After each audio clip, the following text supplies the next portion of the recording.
All right. Way too close, Ziggy. Jeez, oh my God. What the hell just happened in that game? Vikings 31, Packers 29. A thriller, an unexpected thriller in Green Bay. But I guess, what, 28 nothing in the first half. I'm tweeting out, like, can you believe this? High fiving my family down here. Ziggy and I are texting. Like, this team's unbelievable. Jack says these guys are on crack with just the laughing emojis. And, then Jalen Naylor muffs a punt, and next thing you know, the tides start changing. And for the Vikings, we've seen it so many times in the past. When it starts to collapse, it kind of all falls apart at the same time. And yeah, I remember going into the fourth quarter, they showed the box score, Ziggy, and they showed the 14-0, 14-7, 0-0, but quarter by quarter score. And I was like, there's no way this one reads like 21-0, 24-0 Packers. And here I am looking at it 22-3, just a ridiculous comeback from Green Bay. I mean, let's start with the Packers first. So many mistakes early, missed kicks, Jordan Love interceptions. It took them a while to get their feet under them, and then all of a sudden, when they turned it on, it was like, holy crap! Like that looks like the Packers from last year. So I actually think, even though they lost in many ways, Green Bay fans can leave this game disappointed, but actually pretty optimistic about the future of this season. I mean, I think this game went more or less how I predicted it during our preview show, right? Jordan Love will have a tough first half because this is a really difficult defense to go against. It's his first time back in game action, and you could just see that Jordan Love was scared. His knee was bothering him. He kept getting hit. He wasn't comfortable, and it took a while for him to turn it on. But as you said, once he got there, theoretically, like Jordan Love, jeez, way too close. He did play well enough to win. If Naverson can hit either one of those field goals, I think they probably win the game. But by the time you got to the end, it was very clear that Jordan Love will be good for this team. I know. Jack, you weren't here when I said it. I was like, you know what?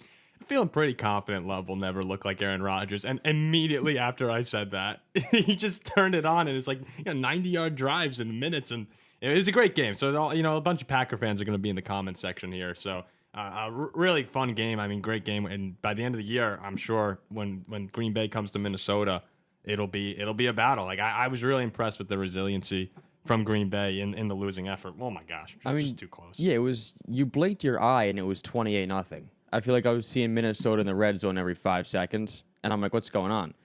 But it takes the resilience to bounce back like Green Bay did and make it a game. Like, it's super easy to just fold over and get crushed. But when they made it 28-22 with like 7 minutes, I'm like, they're going to win this ball. It never ended. It never ended. Yeah, I mean, so that shows super resiliency. And I was impressed by that. I mean, but it came down to the turnovers ultimately. Yeah, we said a huge key in this game for Green Bay was to turn over Sam Darnold. Well, that's what they did at the end there. With the strip sack. Yeah. Yeah, but then Green Bay on their side, they turned it over what, 5 times, 4 times. Love had 3 picks. No, that's what it came down to. Both teams, Packers fans are right when they say that they made a ton of mistakes. The Vikings made a lot of mistakes too. Like, it was kind of both teams, they did. Back and forth, sort of in that third quarter, throughout the game, really, kind of trading mistakes. Packers made a few more, but the Vikings had that turnover, which I actually don't think was an interception. Xavier McKinney, everyone called it in the chat. Everyone said Xavier would have another interception. He did. I didn't think that was actually a pick. But the Vikings, that punt was the moment where all right, this is how the season starts to collapse. Like, that's the kind of thing we do. The fumble, like, it was. I think it was actually what you saw was just 2 good teams playing. Like, that's really what it was. It was 2 good teams playing, kind of trading blows over the course of a game. Or 2 bad. They're ups and downs. No, stop that. Stop that. I think it was really a fun game. I mean, my heart was pounding there at the end on the. What they drove 96 yards in a minute, 30 something like that. It was a super fun ending, but really I thought it was an impressive drive too. We got to give the flowers to Sam Darnold and the Vikings when everything was going wrong, up 6 points. I was going to say the same thing. Like, that's the second time this year he's had a huge drive. 28-22, momentum's all in favor of Green Bay. He's on the road. He just got a 2-point conversion. Yep. To drive down and get those points to make it a 2-possession game was huge. If you get stopped there, I think Green Bay wins. I do too. Ziggy, what were you feeling like at the end of the fourth quarter there when it's going? Were you? I mean, I have to imagine you were impressed with Sam Darnold in this game. No doubt. I mean, the thing is, it's easy. I said this in our preview, right? It's easy enough. I mean, it's very hard, but it's easy enough to play well when everything's going right. You've got all the weapons going well. You've got a big lead. There's very little pressure. You're just making the right read. It's when things get chaotic, when you start to get nervous, when the fans are really getting into it. It's extremely difficult in that kind of environment to stay composed. And historically, when Sam Darnold is in that situation, what does he do? Some gonk play where he turns the ball over and it's a disaster. Instead, with all of the momentum going to Green Bay, with the entire pressure, you could feel the fans getting into this. Everybody's just rooting for Sam Darnold to fail. He manages to play well enough to make it a 2-possession game. And that, once it was a 2-possession game, I mean, that ended up being really important. That put the Packers in desperation mode. They weren't quite able to get it done. But Sam Darnold, I don't know what's with this guy. This is a completely different player than who we've seen basically in his career before. He's clearly got confidence. He's in a system that works. Obviously, guys like Jordan Addison and Justin Jefferson help. But he was the leader of the team. He kept it under control. And it's hard not to see a future where this Vikings team goes to the playoffs. Now that they're 4-0, now that Darnold has played so well. Yeah, I was watching this. I'm like, who is this guy wearing the first this, half especially? wearing this Sam Darnold jersey. Like the one deep ball throw to Addison. He had that one good throw on the sideline and JJ at the end of the game. I'm like, I haven't seen this guy make throws like this and look like this ever. There's a few things I want to point out. One for the Packers. If Packers fans, this is what I kind of take away here. Love in the beginning was clearly getting some rust off. And Ziggy, you mentioned that a few times in our chat. Love was getting rust off, and you can very quickly see the effects of having Valentine and Jair Alexander out. I mean, that was a huge, huge part of this game was the injuries the Packers had and the lack of depth, really, in cornerback. And Justin Jefferson, Jordan Addison were able to take advantage of that early. So another thing in this game, when we revisit it, I believe in December, is how if the two teams are healthy. That is a huge addition for Green Bay, getting those guys. So that's something that we have to take in mind with the win. We have to keep in mind that Packers players were hurt. And just the explosion of Green Bay, the offensive firepower. That's what you saw. You didn't get that with Malik Willis, but you saw that today, especially towards the end with Jordan Love. That's what you saw against Philly too. So that this team is capable of very quickly mounting these comebacks, like putting a heavy lead on a team, and those are some positives to take away from Green Bay. Any thoughts on that, guys? Do you agree with that? Yeah, I was impressed. Like there were a few things that impressed me with them despite the loss. Like I thought Jaden Reed was awesome. He's clearly the best of that group. Yeah, like I thought he was great. He made a statement to me today, which really showed me he probably is the best out of that group. Who was it? Wicks caught a touchdown. I mean, there were a ton of positives I took away, and it's a fluke. You're not going to really find yourself down 28-0 really ever, and the fact that this game was close and Green Bay looked good for a solid 2 quarters there at the end of the game. I mean, it stinks to lose this game at home division, but I'm not holding my head too much if I'm them. I hope all those people who are asking us if they should be starting Jaden Reed in fantasy listened and did. Yeah. What did I said DK, didn't I? I said Metcalf. I started. Ooh, that looks wrong right there. No, it was a really fun game all the way through. And then on the Vikings side of things, a couple things I want, like compared to the explosion of the Packers, the Vikings do have that ability. But when I watch the Vikings play, I really just see a very complete team. And they have their moments where they were shut down for the third quarter. But offensively and defensively, I think they got gassed on defense. Like there are playmakers on both sides of the ball. They could come at you the whole game. They as well are a resilient group. They've had a couple big drives. But I can't wait to see Hawkinson come back too. Mm-hmm. Like the Vikings had a few guys out as well who should be big impact players. And Jordan Addison's addition, we forgot. I think we kind of forgot to mention that. We talked about it very briefly on the preview.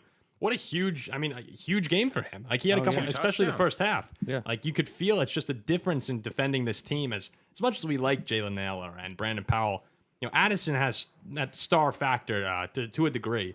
So I think there's a lot of positives there for both teams to take away in this. I just can't believe I had to get a glass of water. I was like, fill it up with ice. Like, geez, this is just way too much on a Sunday when you're up 28-0. Let me ask you, what percent of you want them to recover that onside kick? 0. Like, I acknowledged. Like 2%? No, I acknowledged. And I think everyone is in it the legitimately? chat, there's no way it's 0. No. Here's what I would say is, and I'm being completely honest when I say this. I turned around to everyone in the room and I said, if they complete this comeback, it'll be the biggest video in the history of our channel. Like it's going to go for 100,000 views possibly. Yeah. So I knew what was on the line, but I just, that part of what makes it, part of what I think people like is that we are objective and real with it. Like, I'm not rooting for Green Bay. I can't. My heart's pounding on that onside kick, but it was, yeah, I mean, I know what we lost with the comeback. Ziggy, what percent of you wanted to see that onside kick recovered by Green Bay? 0.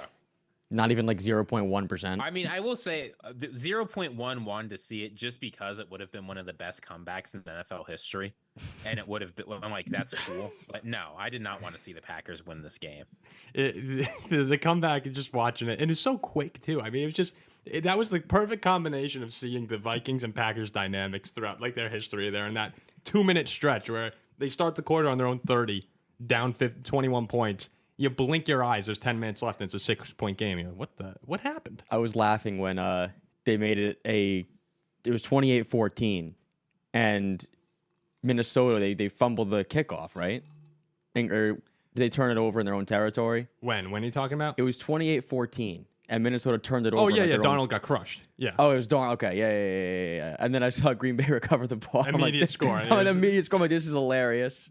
I thought that's how it is. I thought it was over. Then they get to 2. I'm like, this game's over. Yeah, people are in the chat saying like, Pumpkin Darnold is back. I'm seeing this here. People are a little worried about whether or not Sam Darnold kind of showed some true colors there. I actually think what the takeaway for Vikings fans is that drive. That drive at the end there. That was the true colors. It was a great game for Sam. We did see Sam Darnold though a couple of times go back to the Sam Darnold we know. But to be fair, like Jordan Love played worse than Sam Darnold in this game.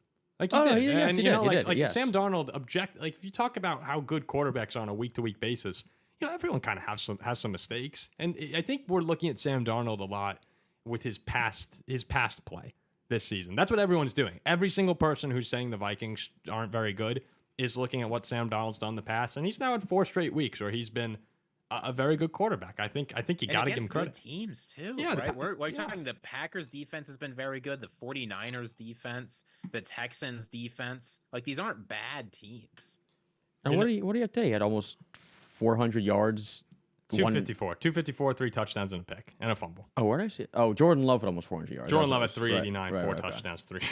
I agree. Where was this? Matt Cahart says once the Love rust fell off, the Packers were unstoppable, and it kind of felt that way. Other than he had that bit late interception. That was just a bad decision, bad deep ball. That's what kind of scares me, and that's why I'm really happy we won this game. Is getting the win in Lambeau is huge because I can see Green Bay getting to that point when they're on. They're really on, and that's kind of a terrifying thing for NFC North fans, and I think Lions fans are very happy with this. Lions fans would much rather have seen the Vikings win today. I think 100%. they believe the Vikings are more likely to fall off than Green Bay. Whether or not that's right, we'll see. But having the Packers have a loss here before they kind of figure it out, which they will, I'm happy for. Yeah, because now being 2 games up too. Like if they had gone to 3-1 and tied you guys, now with them kind of getting their spark back, would be bad news for. When's the next one? Do we have, Ziggy, do you have a date on the next Viking-Packer matchup? It's week 16, or it's week 17 of 18. It's December 29th. Wow. So it's right there at the end of that season. You could, you remember like the New Year's nightmare last year? The New Year's nightmare. Oh, so that's where they get you back. And that's the worst. And then we go to Detroit week 18. Oh. No, hey, we're staying positive. This is people talk me into it. This is what the Vikings do to you, right? We're 4-0. We just beat the divisional rival on the road. We've crushed 2 Super Bowl contenders, and you're like nervous about week 17. Like, what has this team done to us? The Packers fans are furious with the kicking situation. I mean, it cost them a little bit last year today. Trade a first-round pick. Go get Aubrey from Dallas. Well, I never understand that much why. Wait, when did get the where Wizard did of Oz Nardison come from? Where when they got him? Is he just free agent kicker? They pulled out. He's a rookie. When did they draft him? I don't know if he was drafted. Was he even drafted? I think he signed with. He was out of NC State last year, so I think he's like moved around a little bit this offseason. But now he's of the Packers. I have no idea if he was drafted or not. But that's why sometimes it's weird to me that when you have a really, really good kicker in college, Will Leonard, like for the Vikings, or Reichard, sorry, Will Leonard. This is a former freshman from Notre Dame. Will Reichard. He was one of the best kickers in college football history. And I was thrilled when we got him. No one talks about it. But to get these unbelievable kickers, think it's worth going up around maybe to just get one of these guys because they play a crucial role. Well, it's not because there's very little correlation between how good you are in college and how good you are in the NFL. I know, but I'm saying there's very little correlation between how good you are one year versus another. This is why teams never seem to get good kickers, because it's almost random. Guys will fall off after being good for a year. Like it's completely unpredictable. Yeah, Packers fans are really pissed off here. You did Mason Crosby. That's a good point here. Mason Crosby was, for the inconsistencies he had at the end, for a long time was a great kicker. That's it cost him, and it felt good that the Vikings had a kick here at the end. They hit it. How often does that happen? Do you think that Young Hui Koo goes down as the best kicker ever?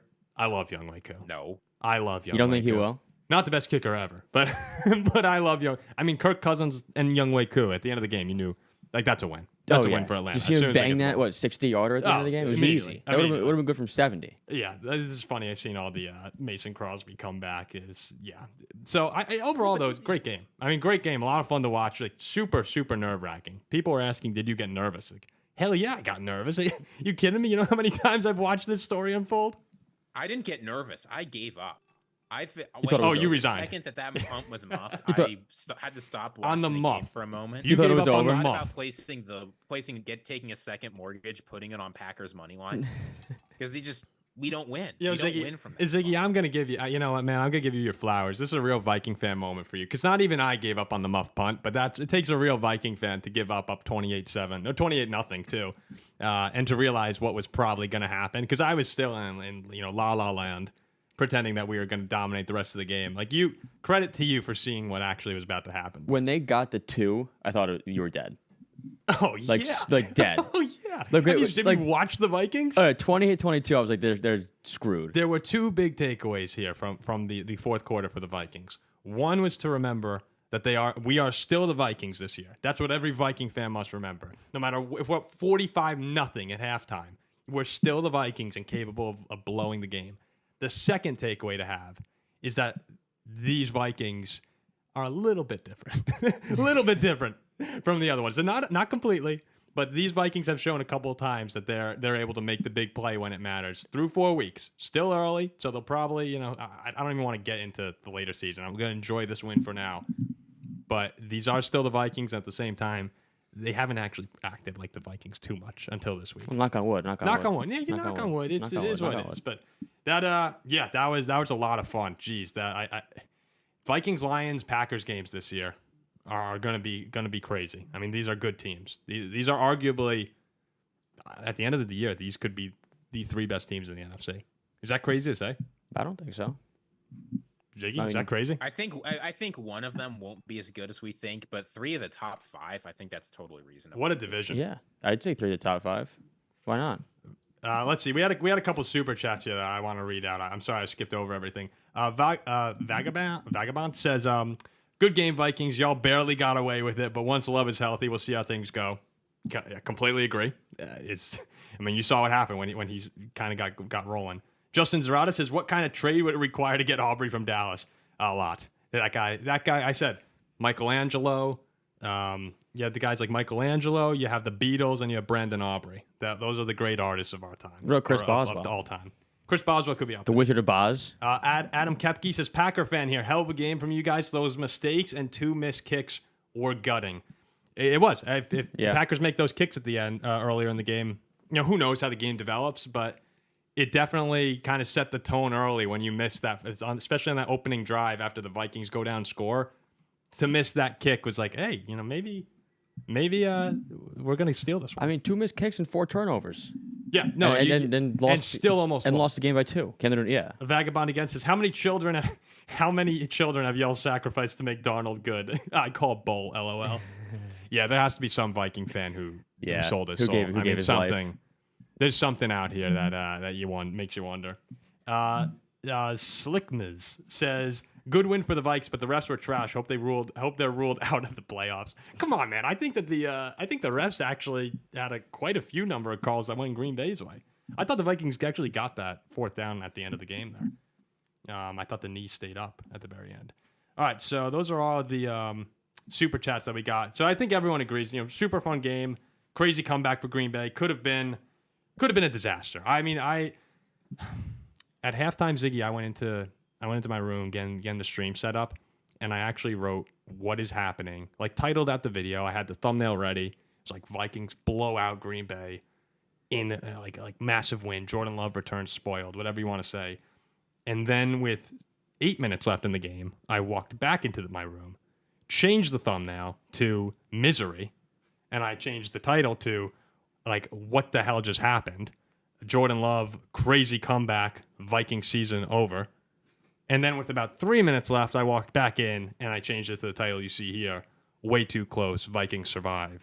Crazy comeback. So Is the curse broken, Paul? Story 4 quarters. Ziggy. I think the curse might be broken.